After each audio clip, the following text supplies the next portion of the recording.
1, 2, 3.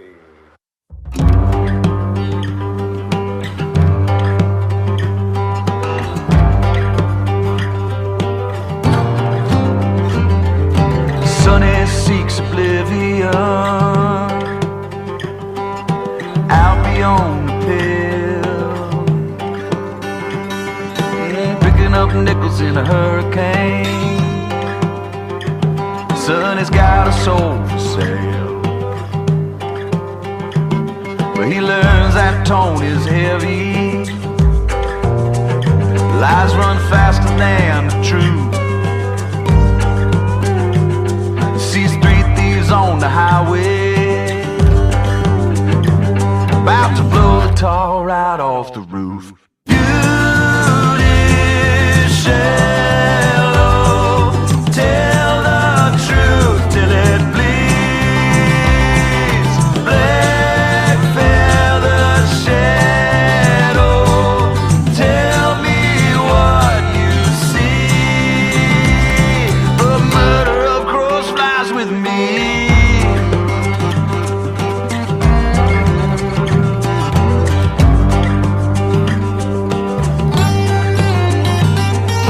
Living for dying, oh, tell him what it means. Sunny smiles at dark sky, chasing down the endless dream. An innocent victim, trying to light the fuse. Smooth sand or gravel, Sonny don't know which path to choose. Beauty shallow, tell the truth till it bleeds. Black feather shadow, tell me what you see. The murder of crows flies with me.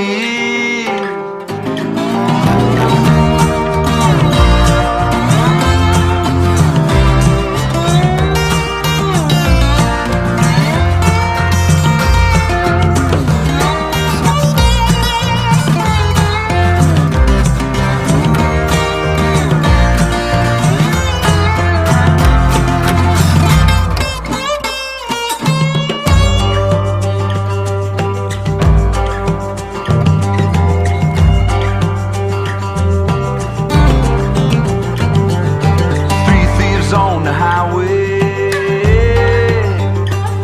throwing caution to the wind. Sonny heard the crows cry, boy, you're gonna have to start all over again. Beauty shallow, tell the truth till it bleeds.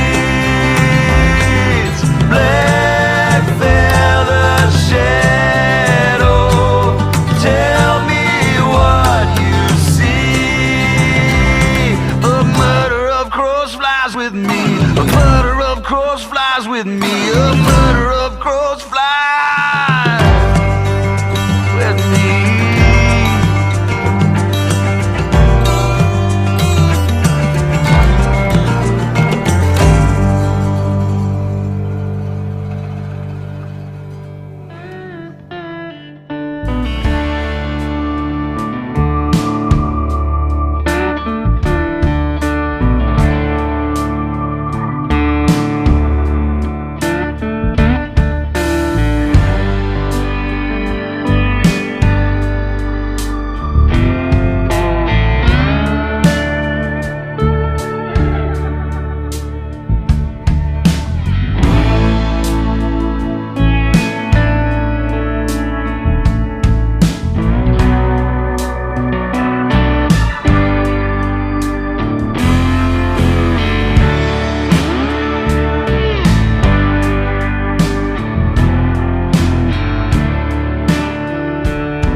Hello and welcome, everybody.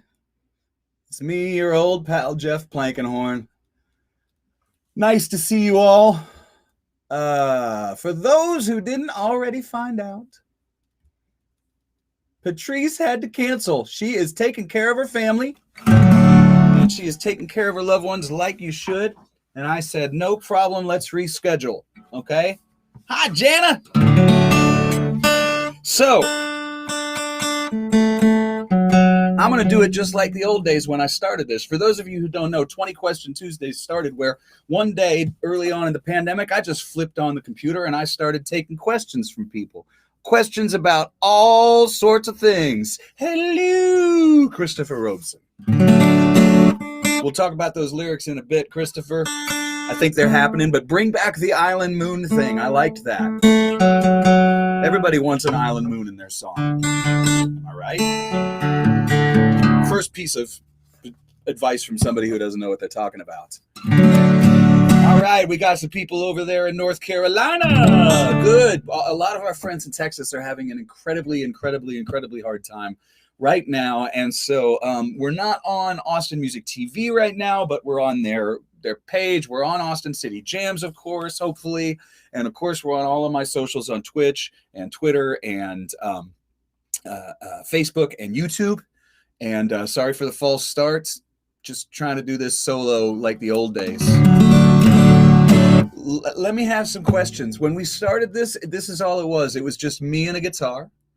And I would talk to people and answer their questions, whether they be about songwriting or whatever. And next week we'll get back to the guests because I like having guests as much as you guys like it. I'm going to start with Kate Howard's question, and then I'm going to go right to Jana's. I like it. And Jana, well, here, let's start with this. Kate Howard asked me a question. She said, what is your favorite instrument besides Weisenborn? Now, I used to play Weisenborn a lot more. It's a sit-down lap steel. It has a square neck like this and really high action. So you can't fret it like a normal guitar. Dobros often, are like that. The ones with the hubcap, they're not all like that, but some are. I bought this a couple of years ago. It's an Oahu student model 1940s square neck acoustic guitar. And I basically tuned it the same two ways that I do Weisenborns. But what I really like about it is it's very comfortable when you put a strap on and you, 12-year-old, and you can play it standing up, which is really great and super comfortable for me. I enjoy that. And so, I wouldn't say any of my instruments are my favorites. I really love this guitar. I really love my namesake, the Plank that was designed sort of in my name. It's a lap steel guitar, but you can stand up and play it, but it's solid through the middle and it's chambered on the sides. It's its own thing as well.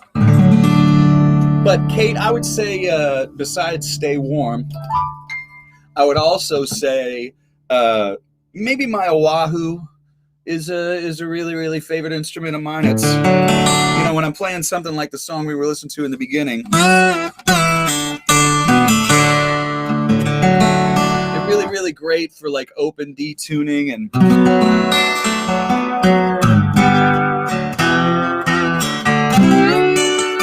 things that I write just kind of come out great. The reason I don't use a dobro for a lot of my solo stuff is the tuning doesn't usually lend itself as well to my songs or playing solo because it doesn't have some way for me to chunk out the bass on the bottom. The tuning is more majory. It's set for more melodic playing. I love it though. Let's see. First of all, I hope that answers your question. But really, Kate, my favorite instrument is the one I have in the hands at that moment. Always. Doesn't matter what it is. Second question. If you were going to write an autobiography, what would you call it? That's a tough one. I always loved Ray Wiley's title for his, which is A Life Well Lived. That's one of my favorite autobiography titles. I don't know that anybody would be that interested in my life story. I do have some good stories of things that have happened when I was by proxy. My trip to India with Bobby Whitlock's always a great story. My time in the Bob Schneider band, always fun. The many people I've played with over the years before I started doing my solo thing. These things might be fun, at least the short stories.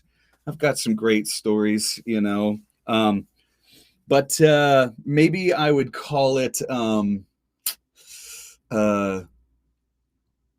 20 feet from front man or something. I don't know. Mystified? That's not a bad one. Mystified's a good title. Why don't we just, what I like and what we originally used to do in this is people would put in the comments their choices. So Kate, that's a wonderful one. Jana, what do Shawnee and you think I should call it? Life in the Plank Tank, which is the name that we came up with for my little studio here. Very possible.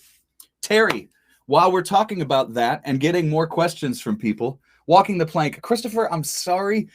It's just, that's 10, 11-year-old. I mean, that's when maybe it should be walking the plank. Maybe it should be walking the plank. I don't know. Terry has some things he's questioned about. You're asking about gear, fingerpicks, bar, capo, and such. I'm the same way with that. I learned first how to use a thumb and 2 finger picks when I started playing dobro. And I really, really loved it. But then I went to Nashville and I learned about how Lester Flatt would play guitar with a thumb and a finger pick. And he would play, oh, I'm in a tuning.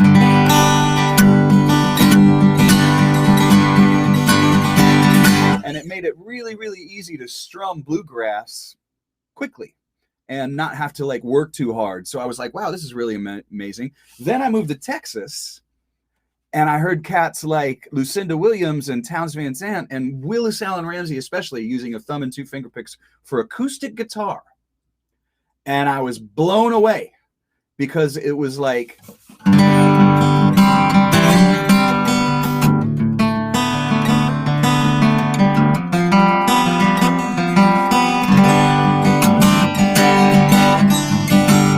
wish I was a millionaire. I play rock music and roll on here. I take bombs, I find new Rolls Royce.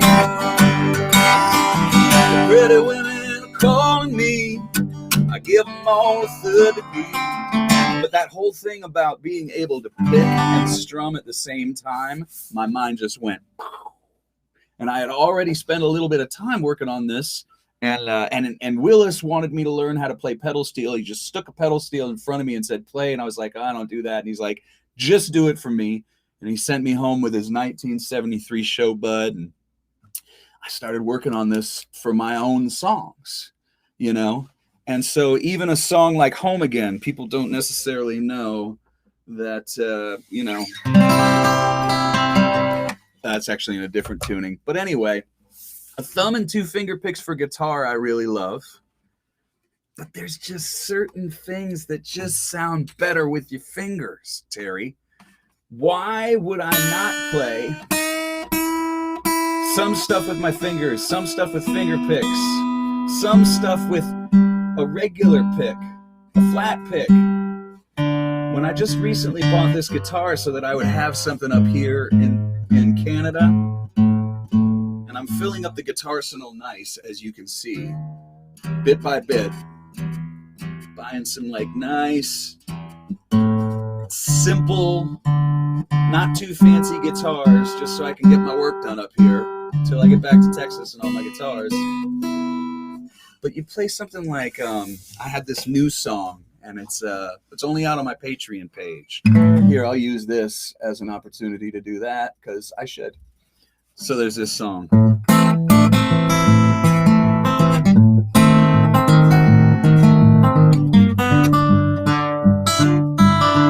mean, that just sounds better with my fingers. Be careful what you wish for, or it might come true. What else can a poor boy do?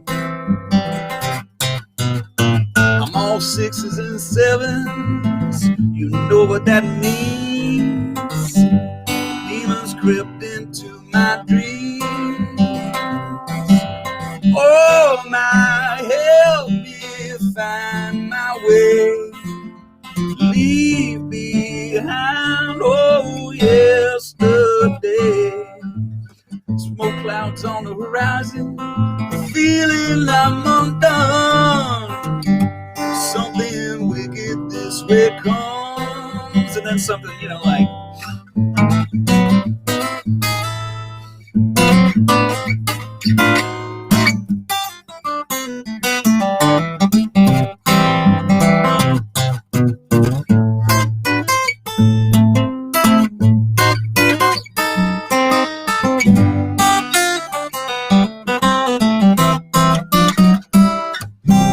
I mean, for me, it's just like whatever works is what you got to use. So sometimes finger picks, sometimes a flat pick. And somewhere along the line, I got it through my thick skull that you can be a jack of all trades and master of none, and it's just fine. Just make that song work. Hello, Arkansas. I'm super glad you're here. If you got any questions, unfortunately, Patrice Pike isn't here today because she's helping out her family, and because Texas is going through some tough stuff right now, we are going to reschedule her, and usually I have a guest. But today it's like the old days when I started this. It's just me. So back to gear, finger picks, bars, capo, and such. I have a really cool capo, and since we're not on television right now, I can tell you about it. It's called a Charlie's Slide Pro Capo. What's really cool about these dobro capos is you slide it between the strings like this, and you twist it, and then it just clamps right down. And then all of a sudden I'm playing in these other keys. It's just the coolest thing. Plus I can do it with one hand while I'm on stage. It's a little pricey, but man, that Charlie's is a really good one. And I can use it for Weisenborn, dobro, my Plank lap steel. I love that thing. Bars, I have tons and tons of them. This one's a cheap, well, not cheap, a Lapdog by Jim Dunlop. I have Shearhorn slides. I have glass slides that I love for guitar. They sound great on guitar. Acoustic slides. Old Stevens bars for if I'm playing lap steel. I even have plastic slides. Yeah, that's a very cool capo, right? Certain stuff just sounds better. I mean, why not just have all that stuff kind of available and lying around? There's also an argument for get good at one thing. But for me, I was always a side person first. My solo career is only really a handful of years old. 5, 6 years old. I guess Soul Slide was 2016. So I'm still, coming up with my own voice on things at 47. Do we have any other potential names for the Jeff Plankenhorn biography / autobiography? I don't know if I could write it myself, by the way. Also, Jana and Shawnee wanted to know if I use pedals with acoustic instruments. Very rarely. I think it's a tough thing. Now, I'll use... sometimes I'll bring along like a decent reverb pedal, just in case I go to like a rock and roll club and they really don't know how to mix. Also, an EQ pedal is really good to have. I learned this from Scrappy Judd Newcomb. He had a pedal board for acoustics, and it was oh, there we go. He had a pedal board for acoustics that was very basic and really simple. And basically he had his preamp, and he had an EQ, and he had a tuner, and he had something along the lines of like a delay or a reverb. And then that way, if he was in a club and it just sounded a little too ratty, he could EQ it a little bit himself. Maybe the person behind the mixing board didn't know acoustic instruments. They were used to doing loud rock and roll. And I have found over the years that I've been really happy when I do that. If I bring along a little EQ pedal, like a Boss or anything else like that, and I have just a little bit of control, I can at least make it sound decent on stage before it goes out to everybody. Have a good signal. As far as using like wild pedals and like distortion and things like that, and I've also experimented with using a looper, but it's basically just so I can take solos. So I'll just record myself singing a verse, and then I'll hit the button, and then I'll play a solo. And that's kind of nice. And most people don't even notice it. Because they're not watching. But as far as this thing, I'll use any pedal in the world on that. On my electric plank guitar. I love pedals, and anything that I would use for electric guitar, I would do on that.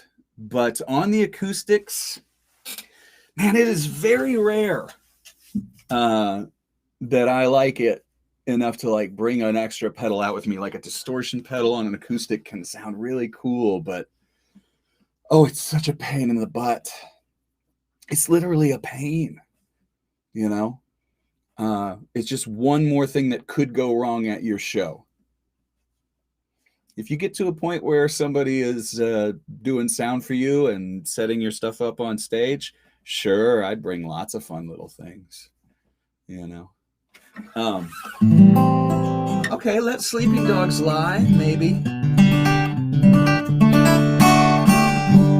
Trouble found me.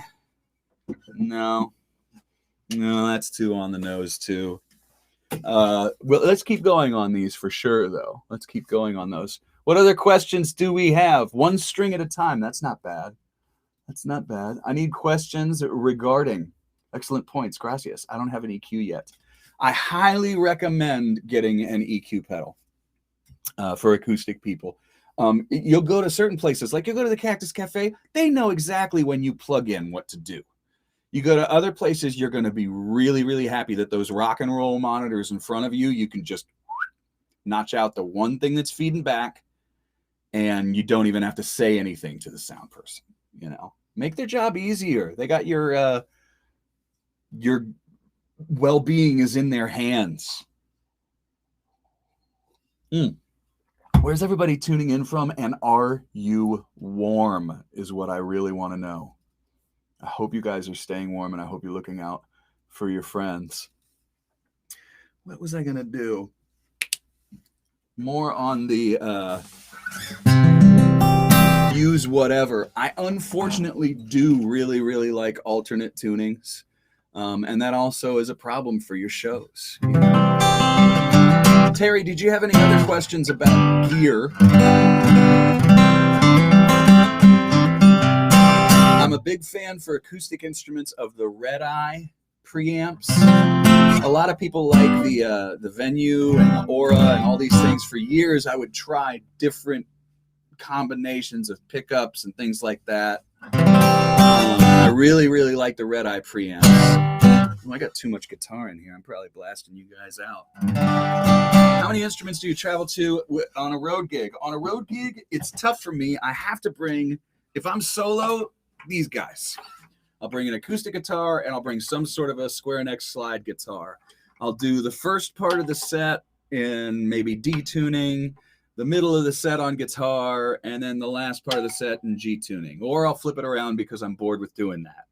And that keeps me from playing too many songs in one key, or, you know, I try whether I'm in D tuning or G tuning to not just play in those keys, which is challenging but super fun at the same time.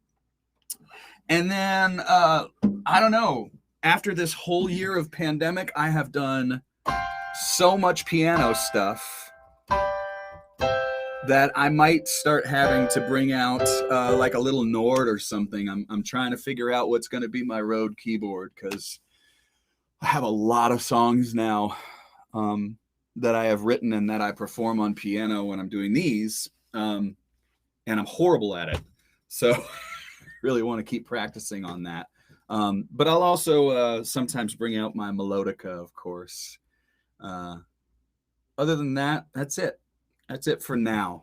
If I had a chance, I'd bring a lot of instruments on stage. I'd bring a couple of these so I wouldn't have to retune it during the middle of the show, but traveling with two guitars is already tough enough.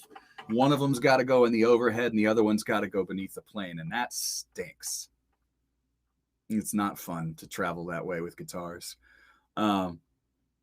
but I can't do a whole show on slide. I just, ugh. It drives me nuts not to play a little bit of guitar. Christopher, do you try to put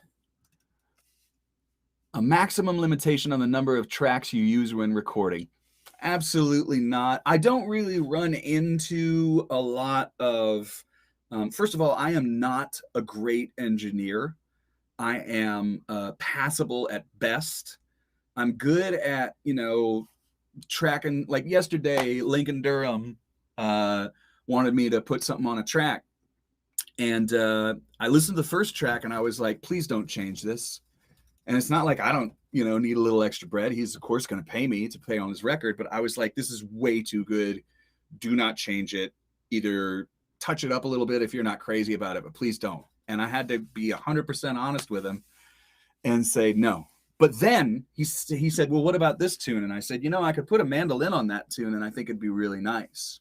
So I got out my mandolin and I got out my microphone, and it's already here ready to go. And I tracked and I sent it to him.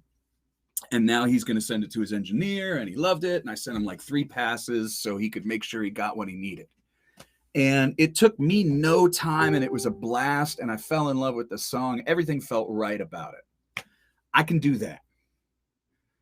If you ask me to mix drums, I've given it a couple of tries and just gone, no. It's an art form. It's an art form. So I don't really have to worry about putting a maximum limitation on the number of tracks when recording.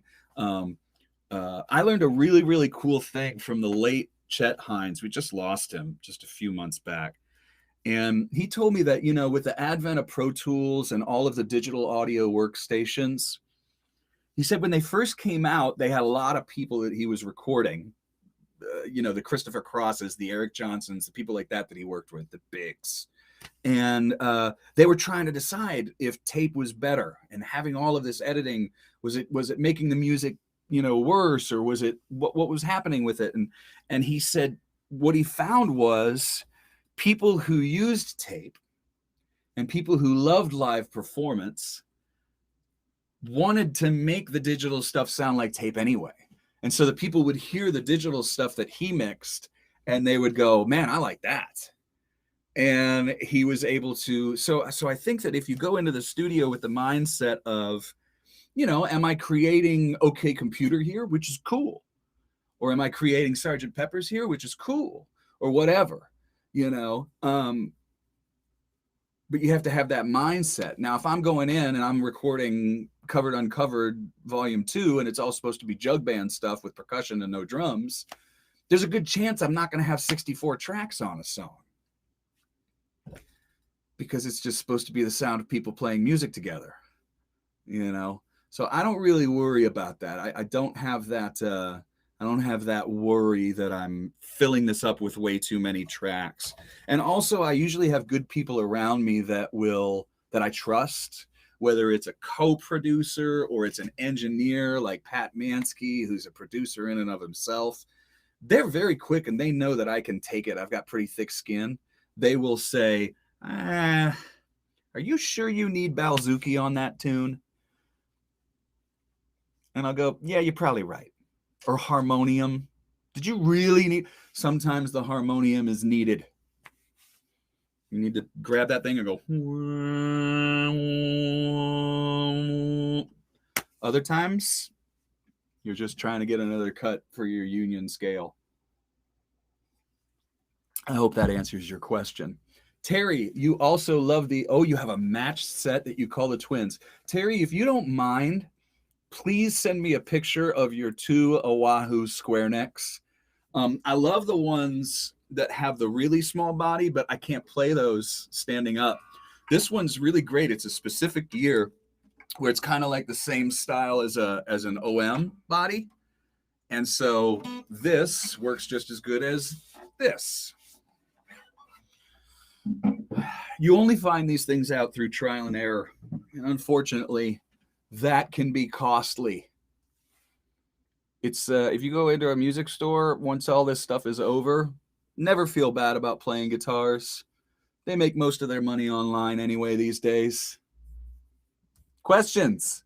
Come on, guys. I got to fill up at least an hour here. That's not how we do it. Otherwise I'll be like, I'm going to be here all week, and make sure you try the fish. Oh, we're losing everybody. All right. Couple of things I will say until we get a few more questions. Christopher, did I answer that question all right? Hopefully I did. Besides, we're going to be talking after the gig, after this anyway.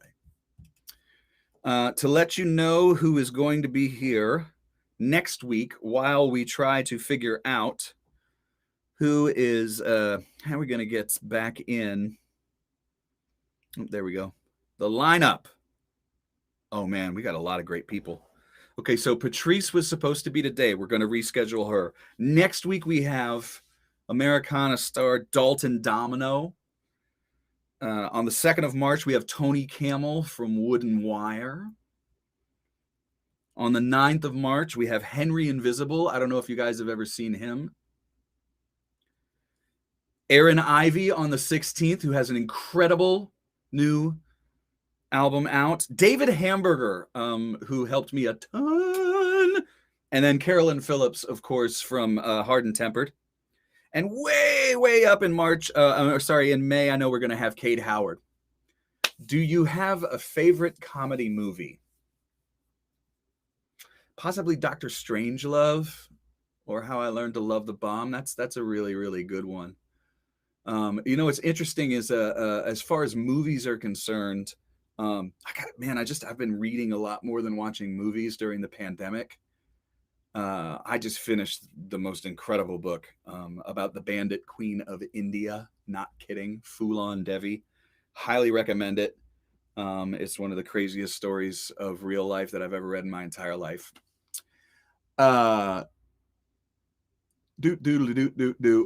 Favorite comedy movies other than that?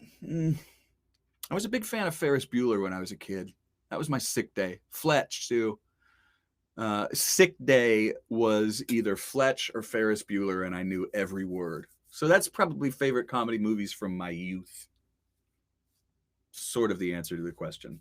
Do you write words or music first? Well, I am having a workshop. We have 2 spots left for the workshop with me and Scrappy Judd Newcomb. That is on Thursday night. It's called This Song Sucks, and we're doing our 4th workshop. The last workshop we did was on taking existing words and putting them to music, because in the previous workshops, we'd done a lot of the other. And we also, for this one, we're talking about bridges. It's called Bridge Over Troubled Songs. Hi, Sheila. Hope you're doing okay there. Staying warm. Sorry that the station didn't have power. I sent it there anyway in case the power comes on. That's Sheila Steele from Austin Music TV, everybody. Make sure you like and follow them. I can say that because we don't have to worry about a call to action right now. So with words or music first, long story short, if you want to come to the workshop, just send me a message and I'll let you know about it. It doesn't really matter. You have to do what works for you. I know people who swear by writing the words first. I know people who swear by writing the music first. I love doing, especially when I'm co-writing, I do whatever the other person doesn't do. It's so much fun for me when somebody says, well, I've already got this beat. I'm like, okay, could it be about this? And Chris, that kind of happened this morning. Somebody sent me a musical idea and said, it's kind of maybe, tropical. And I said, well, why don't we call it this? And then we just start rolling. I really don't believe, just accentuate the positive. If you have any blip of a song, start there and it'll grow. I do think that I get really, really, really lucky when I get a chorus first. If you get a chorus first, you are so lucky. I don't know why. It just seems a lot easier if I have a chorus and the music to write the verses, because it's all leading to that. And it's I've already got something that I can really sing along with. Sleeping Dogs was that way. I had I let the sleeping dogs lie, and everything came back from that, you know. Dave Scher, if you want, go back and watch the show I just did with Dave Scher recently, and he helped me with my Patreon stuff this month. I shouldn't even say helped.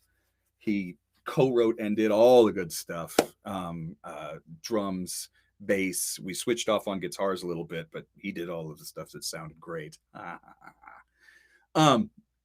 Glad you're here, Dave Scher. Everybody, you should look him up. Mike Carm from Houston. Houston's doing okay. I hope you and Leslie are okay. How are you, sir? Welcome. It's midway, and I haven't done this yet, so I'll just put it up there for anybody.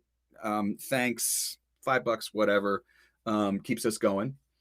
But let's get some more questions here because I missed a couple. Ooh, I love this. Terry, I hope I answered that question. Otherwise, message me about potentially doing the workshop. It's really fun. Jana, okay, complete non-piano player here, but I wish I had learned. How long have you played piano, and is it too late for me, and how do I start? That is a really good question. What's really, really wonderful right now, today, there are so many apps, and they kick ass. I'm sorry. If I could start over, you know, and just learn, I mean, not to mention YouTube videos, there is no question that someone like you who already plays bass, already plays guitar, already writes, anyone out there, jump to one of these thousands of apps, you know, try one out with a 30-day free trial and start working on songs. Because what's great about these apps is you play along at like slow speeds, and then like on the screen, it shows you what you missed. And so you go back and practice that, and then you try it again. And you don't have, I mean, I can't imagine what that would have been like. Because when I took piano lessons when I was a kid, I got annoyed because I didn't feel like I needed to read the music, and I really wanted to piss my teacher off. So she came in one day and she said, "Oh, that's good. You're playing it great." And she came around to the thing, and I had the music turned around because I was so, I mean, I was a kid, but I was like, man, I don't need to do this. I was such a little shit, you know? And I would have done better. She kicked me out, even though I could play.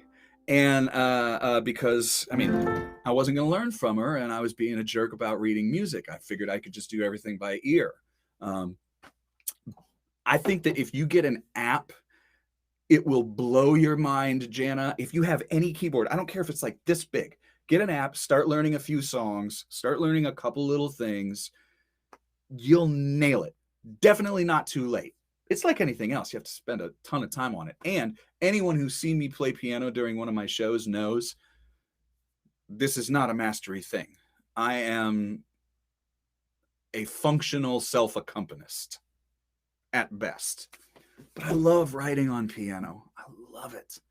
And with Logic and Pro Tools and everything, I have enough time. I can do it 100 times and put it on my record. Nobody has to know. I mean, I played piano on Holy Lightning and a couple other songs. But I had the benefit of the studio to go, hey, can I do that again? That's cool. More questions. I have yet to learn how to play slide. Do you recommend brass or glass? I don't. I love them both. They sound different. Find something that feels comfortable on your finger. I also cannot, unfortunately, recommend for you which finger to put the slide on. Okay? I'll tell you why.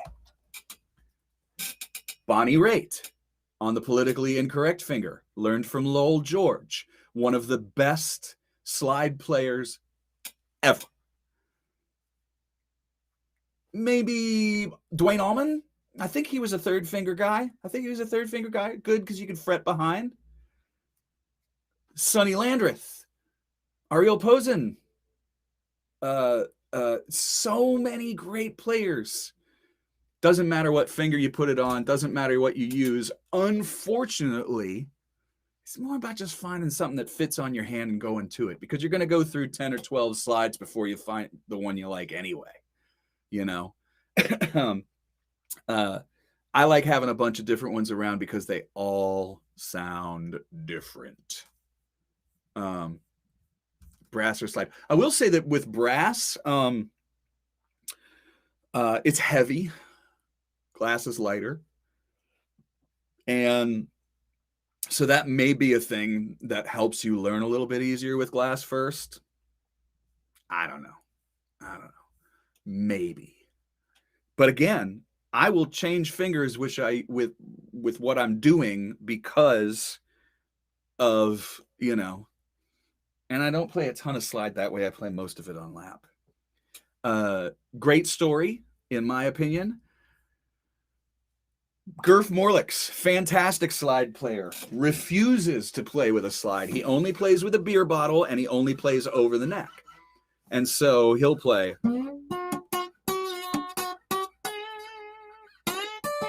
Whoop, maybe not like that, but he will. Why? He likes the sound of a beer bottle.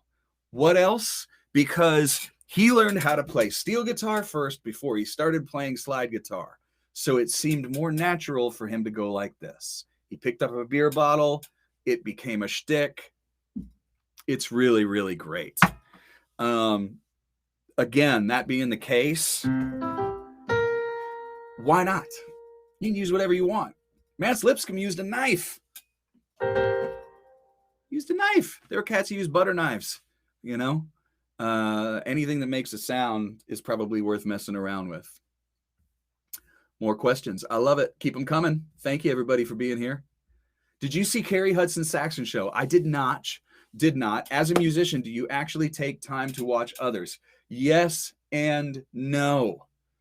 When this whole thing started, I was trying really, really, really hard to tune into one live stream a day and to try and give back $5, $10 wherever I could. Once I started getting going and the bills started coming in, I started doing Patreon. I started doing lessons. I started doing workshops.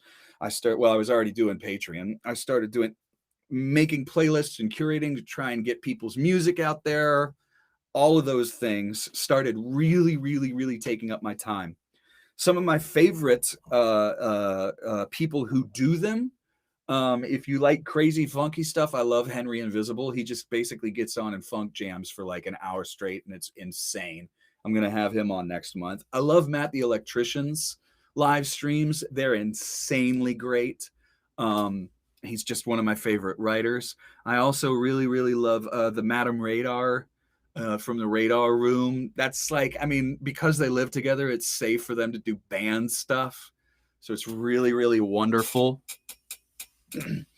And there's so many people that are doing great live streams.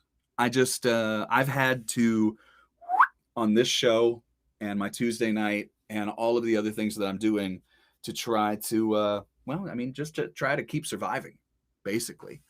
But man, we're really lucky. My humble opinion is that this will not stop when the pandemic is over. What will happen is people will find times to do it, keep their regular thing going. Yes, thank you, Sheila. I mean, the Patreon helps me keep this thing going as well. It absolutely, absolutely does. And I'm also able to put out music every month, and I'm able to share that with people like Dave Scher, who helped me last month. And this month I'm doing it with Scrappy Judd Newcomb. So half of what I get is going to go to them as we put out music, co-writing and working on songs, and Dave producing my songs as well. Wish I could pay him a lot more. Patreon is also super, super helpful. Anyway, I don't watch a lot. I have to be honest. But I share a lot, and I try and give as many musicians as I can an opportunity to share fans and get us all together. I mean, this is the lowest I've had a show in a while, maybe because I don't have a guest, maybe because of the power outage, for whatever. But I'm not going to stop, because I feel like anybody who's on right now who's having a decent time, who's watching this, needs it. And, and I feel like after the pandemic is over, it'll be a little bit of touring and a little bit of this, and then clubs will do this more often, because why wouldn't I want it where people around the country would be able to see me at least once a week, try out new songs. Aha! Have you written any funk lately? You mentioned you learned some Stevie. Are you confident enough to play some? I did play some Stevie Wonder in, I'm always that's, funk, soul music, stuff like that. That's where I got my start. A lot of people might think it was bluegrass and dobro and things like that, but I grew up outside of Detroit, in Ohio, in steel towns, and so soul music, Motown, funk, that's what I grew up on. That's what's deep inside me. I did a version of what did we do? Good morning or evening, friends. Here's your friendly announcer. I have serious news to pass on to everybody. So I did Love's in Need of Love Today the other day. But as far as writing it, let's see. If you go back in my Patreon to the month I did a couple months ago with Yogi and Brenda are having their wedding anniversary today. So happy anniversary to you, my friends. Don't worry, I already text to make sure. We did a song of Prince's, Another Love, A Hole in Your Head, which I used to do with the band a lot. And then a song I wrote with Scrappy that's a funk tune. What is it?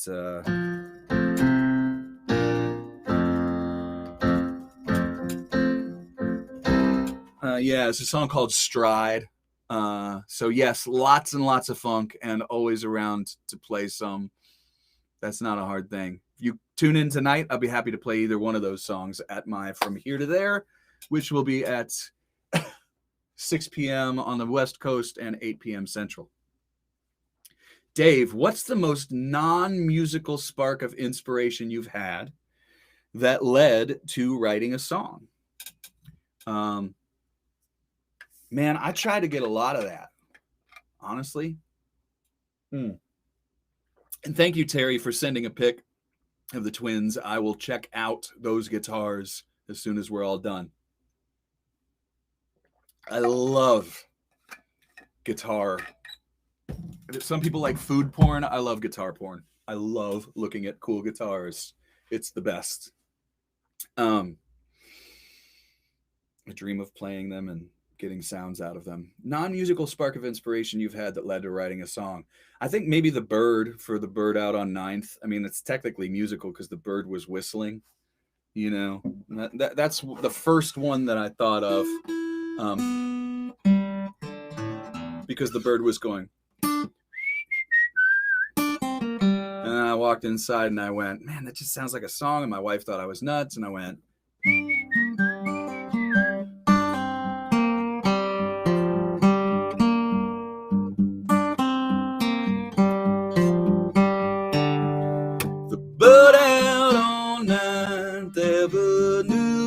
so you got the idea, that's where that came from.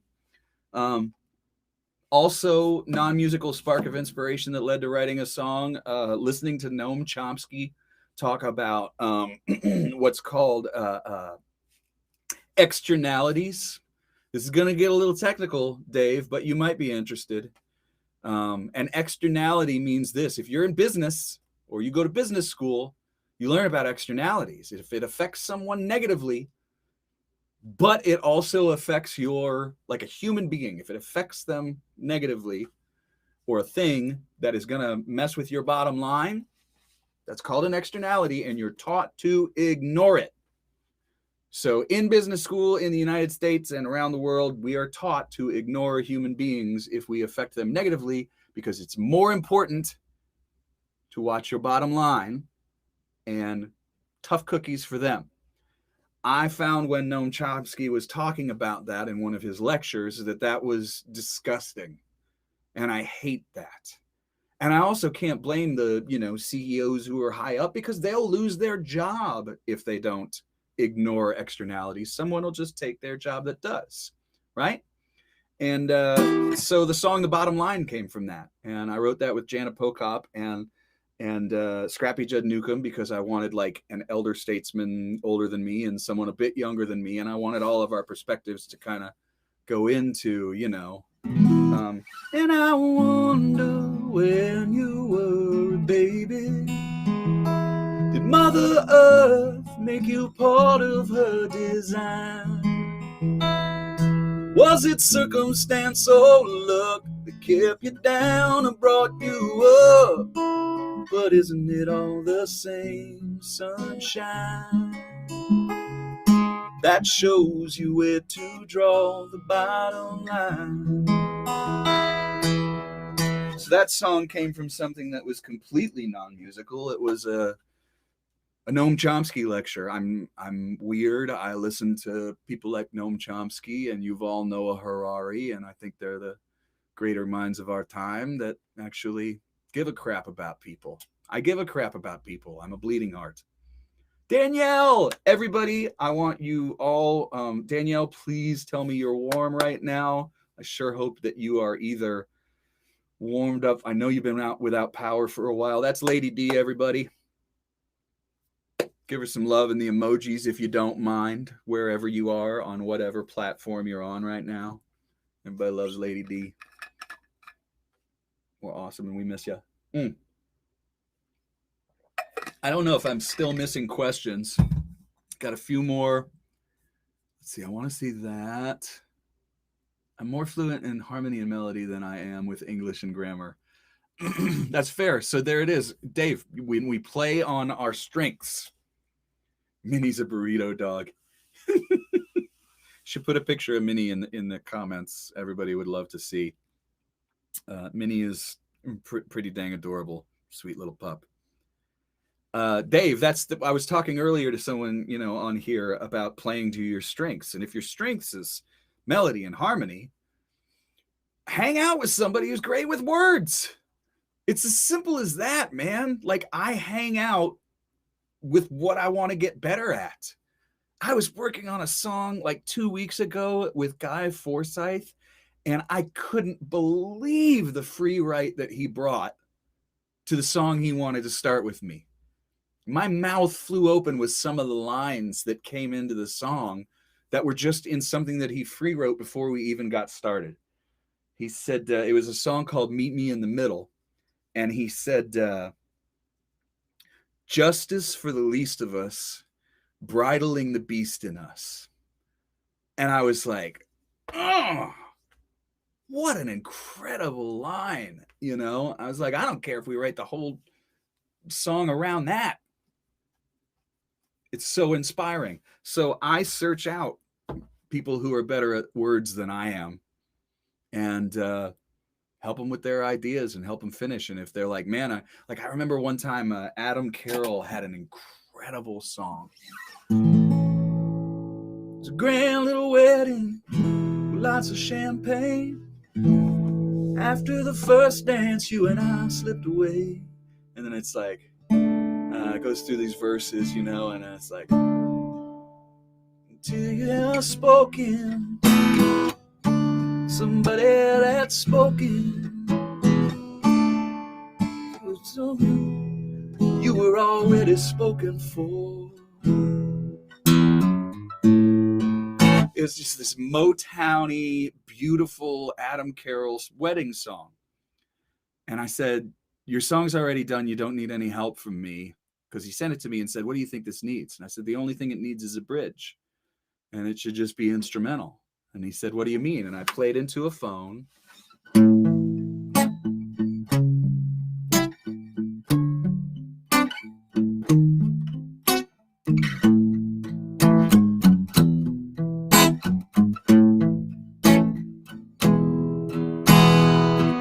And I said, just make that a solo. And the song, now has like this little breath in the middle that's different. And then you can do the last verse. And he did, and he put it on the record that way. And I got a co-write, for crying out loud, for a song that he wrote, So sometimes, play into your strengths and figuring out what you do, and then calling somebody that you think you might learn from. They're going to say yes most of the time. Or the worst thing they can say is no if you call them and say, I've got a musical idea.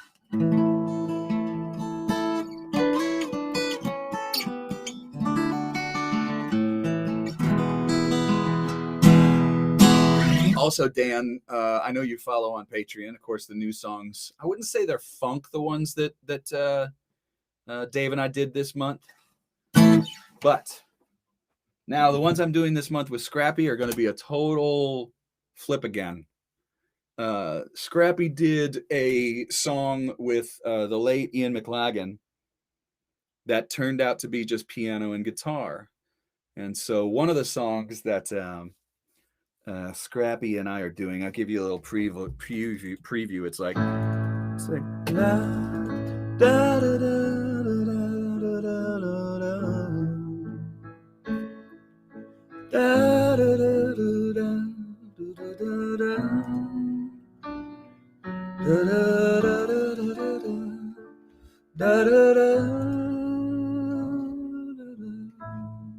That's basically what the verses sound like, but I can't tell you what it's about because I don't want to ruin the surprise. It's a really, really beautiful song I'm writing with Scrappy. It's pretty much done.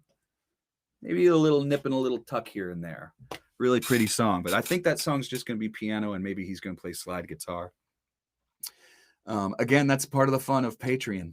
So who's got some more questions? Yay, Electricity Works. Mark, welcome on Twitch, brother. It's been a very, very, I wouldn't say lonely, but we haven't had a ton of people on today for 20 Question Tuesdays. So everybody's just asking me questions, just like the old days when I first started this.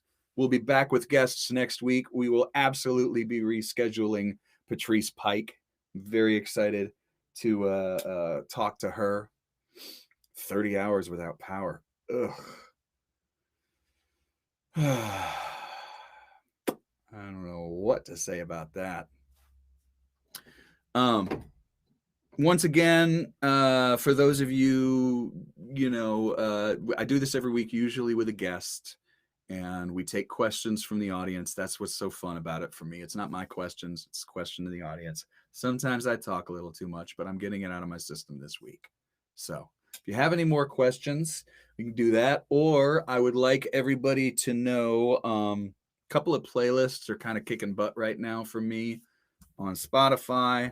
We've got the Roots Rock and Americana playlist already up to, I think we have over 200 followers on that now, which makes me so happy because what it means is 218 followers on the Roots Rock and Americana playlist. That's this. And then I just started another playlist, which is really, really, really fun. It's your favorite stars and their favorite morning coffee song. It's called Coffee Americana. And what's great is Little Feat is next to Wood and Wire, is next to Bonnie Raitt, is next to me, is next to Michael Kiwanuka, next to Band of Heathens, next to Stevie Wonder, next to Pike and Sutton, John Prine. It's like it's just another excuse for me to be able to put our music next to people who already have tons and tons of followers. So it's really, really great. And everybody's coming up with great songs. Kevin Russell from Shiny Rips. Kevin picked this song called the Coffee Cola Song. I mean, you guys should just go listen to it just for that. Let's see if I can play it. I don't know if anybody's going to hear it. Can you guys hear this? That's a morning coffee song right there. There are people in town, men, crazy people in town, eating bread and butter and honey and drinking black coffee cola. I love Kevin so much. Anyway, you get the idea. All right, couple more questions. If you were freezing and all you had for fuel were your guitars, which would you burn first? Maybe my bass, that's good solid wood. Guy Clark, there was a thing where like somebody was with him at a show and they knocked into his guitar and they put a ding in it and they were freaking out because it was Guy Clark's guitar. And he made guitars and he just looked at him and he was like, it's just a tool, and I like that attitude. I love guitars. I love them. I cherish them. They're very special, but I don't think any guitar is worth $50,000. It's bull. It's bull. It doesn't sound that good. I'm sorry. It doesn't sound $50,000 good. That's why great guitar players can play pieces of crap and it sounds awesome, So I could get rid of any of my guitars and be okay. It's tough to find this, even though it's not an expensive guitar. It only cost me a couple $100. It's like it means the world to me, you know. Who of your tour cohorts is the worst driver? Well, I used to have nightmares about Malford Milligan driving because he can't see very well. He has bad vision. He was born albino, and that's generally a side effect, is that you have impaired vision. So I used to have nightmares about being on tour in a van, a big white, FBI van with Malford driving us through the streets of Austin, and we're like, ah. So that was funny. I wouldn't say he's worst driver because he's a good driver, but Bruce Hughes is like a speck on the horizon. He can drive like he drives. I will say that one of the best drivers I've ever been on the road with is Ray Wiley Hubbard. And he used to do this great thing when people were passing. He'd go like this when they passed. And then if he annoyed them, he'd go like this. And I would just laugh. And I said, Ray, how come I just never see you get road rage. You never get mad on the road. And he looks at me and he goes, well, Jeff, I can only drive this car. I can't drive that one. And they call him the Wiley Llama for that reason. Since you have traveled all over, are you aware of any cool little warm towns that has a good old Austin music vibe and low cost to live? Maybe Lockhart, Bastrop, like any favorite college towns to play. I will say that is one of the reasons that people like Ruthie have moved to San Marcos. Also, there is a really, really, really old Austin vibe in Marfa, but it's getting a little bit touristy, and that's tough. Really, if you want what people see, I didn't get to Austin until 2000, so I don't know what old Austin was. And old Austin's different for everybody. 10 years ago, 20 years ago, 30 years ago, 40 years ago. When I read Radio Dreams and I hear about, Gracie and Kimmy Rhodes and people like that, that's a different Austin than what it was for Miles with Fastball in the 90s. Towns get bigger or they die. That's it. So you just get used to it, or you sprawl out, or you do what you can. I remember moving when I went to visit the Top Hat studio people who moved to Knoxville. They're living the dream. They got 10 acres and a house for a reasonable amount of money. And I mean, really reasonable. And they're 20 minutes outside of Knoxville, Tennessee, and they drive into Knoxville, and any day of the week they can park and go to a restaurant that's fantastic. And there's a budding music scene. Don't feel like you have to live anywhere. That being said, I miss Austin so much. Of course I do. Our whole dream was to always be kind of like, not bi-coastal, but to be able to come up here, and it's not really a scene. I come up here to write. I come up here to be around family. I come up here to recharge. And I go back to Austin and I'm just, I'm ready to play with all of my friends and all the different types of music that I get to play in. And I'm so grateful. That's not going to change just because people play for free and $50 on 6th Street. I'll still have the Saxon, hopefully. At least it'll be around for 20 years. So, but I do hear even Lockhart, even Bastrop, Dripping Springs. A lot of people are moving to Dripping Springs. It's so close to Austin, and they have some places to play, and you can still get a house there if you're looking for that kind of thing. Don't be afraid. Don't be afraid to move out because towns just go, it's just the way of the world now. But don't be afraid to live anywhere either, because the music scene is not going anywhere. My gosh, we're at 11:58. So we have gone through a full hour. Thank you, everybody, for asking on 20 Question Tuesdays with Jeff Plankenhorn. That was weird. Here's my tip jar. Thank you for anybody who is kind enough to give me $5 or $10 or whatever, just to keep the wheels rolling. It means a lot. It's hard right now for all of us, so don't feel like you have to. I am very, very grateful to have this opportunity and this place to do this. Next week, I for sure will be back with Dalton Domino. I will reschedule Patrice Pike for a time when the power comes back in Austin and everything. Maybe I'll do a special double day 20 question Tuesdays or something. Tonight, for those of you who are safe, I will be online at 8 p.m. Central doing From Here to There. I've been co-writing so much. I don't know, maybe I'll play some new songs. But you can also join a 20 Question Tuesdays group on Facebook and a From Here to There group on Facebook as well. Thank you all so very much, as always. And man, just look out for your neighbor right now. Please, if you're in Austin or in Texas. A lot of people are, I connected just a couple people on the phone today in Texas, and somebody found out they had a place where they could go, where they could get some heat. And sometimes just reaching out to a friend and going, "Are you okay right now?" is all you need to do, and you'll find out something, because it seems like the problem's not over yet. And just stay connected, everybody. Thanks for the show. Bye-bye. We'll see you next week. Hopefully everything will be back to normal. Love to all of you and your families.